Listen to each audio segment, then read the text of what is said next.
टिक news.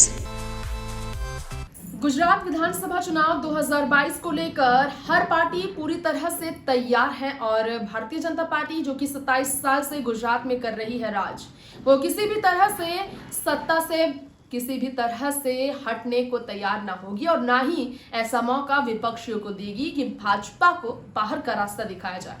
इसी कारण से खुद प्रधानमंत्री नरेंद्र मोदी और गृह मंत्री अमित शाह ये पूरी जिम्मेदारी ले रहे हैं। चुनाव प्रचार के दौरान इन्हीं के चेहरे पर गुजरात में विधानसभा चुनाव लड़ा जाएगा बीजेपी की ओर से। लेकिन बात की जाए आम आदमी पार्टी की, तो राष्ट्रीय स्तर पर आम आदमी पार्टी को मजबूत बनाने के लिए हरियाणा से लेकर देखा जाए तो गुजरात में चुनाव प्रचार का कार्य शुरू कर चुके हैं सीएम केजरीवाल। जी हाँ, दिल्ली में जिस तरह की स्थिति बनी है, सीएम केजरीवाल पर आम आदमी पार्टियों पर अगर केंद्र की एजेंसियों की बात की जाए तो एक से बढ़कर एक कार्यवाही चल रही है, जिसके कारण आप सरकार पहले से ही खतरे में है। और इस बीच आपको बता दें कि असदुद्दीन ओवैसी यानी कि एआईएमएम के चीफ जो बीजेपी की बी टीम कहलाती है, वो अपनी तरफ से ऐसे बयान दे बैठे हैं जिससे और भी ज्यादा केजरीवाल घिर गए हैं। जी हाँ, सीएम केजरीवाल जिन्हें लेकर हाल ही में कुछ ऐसे टिप्पणी की गई थी कि सीएम केजरीवाल जो कि दिल्ली में भी एजुकेशन के स्तर को बढ़ाने के बजाय घटा चुके हैं। 10 साल में दिल्ली में एजुकेशन का स्तर गिर गया है, 98% से सीधे 81% में आ गया है एजुकेशन का स्तर।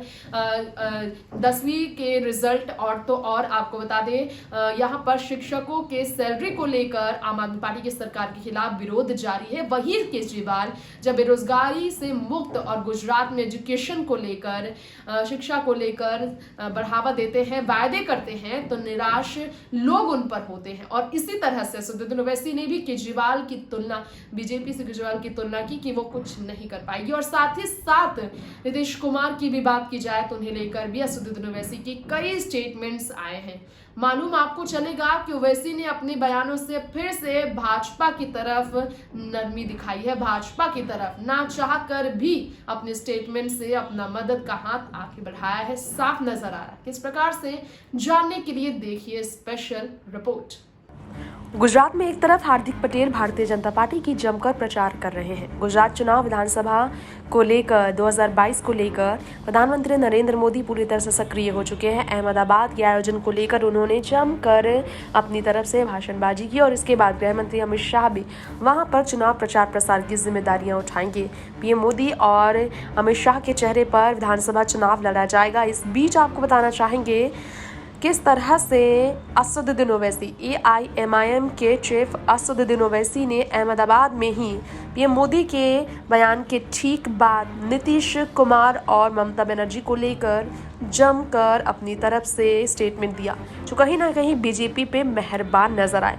बी टीम कहा जाता है असदुद्दीन ओवैसी की पार्टी एआईएमआईएम को बीजेपी का। ऐसे में आपको बता दें कि नीतीश और ममता पर हमला बोलकर आखिरकार ओवैसी ने बीजेपी की छवि और बेहतर कर दी है। दरअसल ये उनका मकसद नहीं था, लेकिन जो उन्होंने कहा इससे बीजेपी और मजबूत नजर आई है। दरअसल प्रधानमंत्री नरेंद्र मोदी के साथ नीतीश कुमार 2015 में साथ छोड़ने के बाद 2017 में वापस आ गए। 2019 में उन्होंने चुनाव भी लड़ा मोदी जी की जीत के लिए और फिर अब उन्हें छोड़ चुके हैं वो।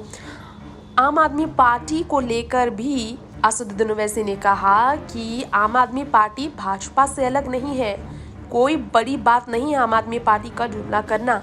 चुनाव के वक्त ये आरोप प्रत्यारोप तो सब होता है, जनता होशियार है, ये लोग वादे कर रहे हैं पर जनता अपना फैसला सुनाएगी। यानी कि वादा कौन कर रहा है जरा सोचिए। वादा कर रहे हैं कांग्रेस पार्टी की तरफ से राहुल गांधी, वादा कर रहे हैं सीएम केजरीवाल। गुजरात चुनाव से पहले अरविंद केजरीवाल और राहुल गांधी का गुजरात में दौरा हुआ और गुजरात में उन्होंने जमकर चुनावी जुमले भी पेश किए, जिस पर हमला बोलकर असदुद्दीन ओवैसी ने कहीं ना कहीं बीजेपी की मदद कर दी है। आप जरा जानिए, नीतीश कुमार मुख्यमंत्री बनने के लिए बीजेपी में आए। असदुद्दीन ओवैसी ने कहा बीजेपी में वो तब भी थे जब गोधरा में वो सब हंगामे हुए और इसके बाद ममता बनर्जी भी ऐसी ही निकली। पहले वो एनडीए के साथ थी और आरएसएस की तारीफ कर रही थी। तो इस तरह से अहमदाबाद में असदुद्दीन ओवैसी ने अपनी बात रखी। ताकतवर प्रधानमंत्री देख लिया, अब कमजोर की जरूरत है, ये कहना है असदुद्दीन ओवैसी का। देश को कमजोर प्रधानमंत्री की जरूरत है। ताकतवर प्रधानमंत्री देख लिया, कमजोर ही कमजोर की मदद करेगा, ये कहना है असदुद्दीन ओवैसी का। लेकिन गुजरात, हैदराबाद और उत्तर प्रदेश की खिचड़ी मुख्तलिफ होती है। देश में खिचड़ी सरकार बने, ये कहना है असदुद्दीन ओवैसी का। नीतीश को प्रोजेक्ट किया जा रहा है पीएम फेस, ये भी कहना है असदुद्दीन ओवैसी का। मालूम हो कि नीतीश के भी खिलाफ, ममता बनर्जी के खिलाफ, अरविंद केजरीवाल के खिलाफ, राहुल के खिलाफ जाकर ओवैसी कहीं ना कहीं बीजेपी की बी टीम खुद को साबित कर बैठे हैं। टेक न्यूज से तृप्ति की रिपोर्ट। यहाँ टेक न्यूज में गुजरात विधानसभा चुनाव 2022 को लेकर तैयारियां आम आदमी पार्टी, कांग्रेस की किस तरह से आप जानते हैं। राहुल गांधी हो या फिर केजरीवाल, दोनों ही निशाने पर है असदुद्दीन ओवैसी के। और ओवैसी ने बीजेपी की सत्ता पर सवाल खड़े करने के बजाय बीजेपी को लेकर जो बातें की वो सिर्फ और सिर्फ दिखावा कहा जा सकता है। फिलहाल आपकी राय क्या है, हमें कमेंट बॉक्स में जरूर बताएं।